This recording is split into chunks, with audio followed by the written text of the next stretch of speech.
মা কালীর পায়ের নিচে মহাদেব, এমন দৃশ্যই তো আমরা যুগ যুগ ধরে দেখে আসছি। কিন্তু আপনি কি জানেন, ঠিক এর উল্টো ঘটনা, অর্থাৎ মা কালীর বক্ষের উপর পা রেখে দাঁড়িয়ে আছেন স্বয়ং মহাদেব। এমনই এক অবিশ্বাস্য ও বিরল মন্দিরের উদাহরণ হলো উত্তর চব্বিশ পরগনার মধ্যম গ্রামের বাদু রোডে অবস্থিত শ্রী শ্রী বাবা মহাকাল মন্দির। এখানে স্বয়ং মা কালীর বক্ষের উপর দাঁড়িয়ে আছেন মহাকাল। এই বিরল মূর্তির নেপথ্যে রয়েছে এক স্বপ্নাদেশ ও রহস্যজনক ইতিহাস। ঘটনাটি শুরু হয় প্রায় অর্ধ শতাব্দী আগে রতন মল্লিক নামের এক স্থানীয় ব্যক্তির বাড়িতে হাওয়ায় উড়ে এসে পড়া এক ক্যালেন্ডার নিয়ে। সেই ক্যালেন্ডারে থাকা এক অদ্ভুত মূর্তির ছবি তিনি বারবার স্বপ্নে দেখতে শুরু করেন।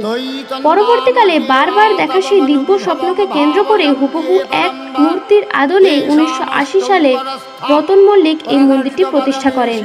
এই মন্দিরে তন্ত্রশাস্ত্রের নিগম পদ্ধতির ধ্যান অনুসারে প্রকৃতি অর্থাৎ মা কালীকে পুরুষ অর্থাৎ মহাদেবের নিয়ন্ত্রণাধীন হিসেবে কল্পনা করে পুজো করা হয়।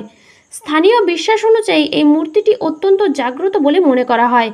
ভিডিওটি ভালো লাগলে লাইক করবেন ও চ্যানেলটি সাবস্ক্রাইব করে পাশে থাকবেন। ধন্যবাদ।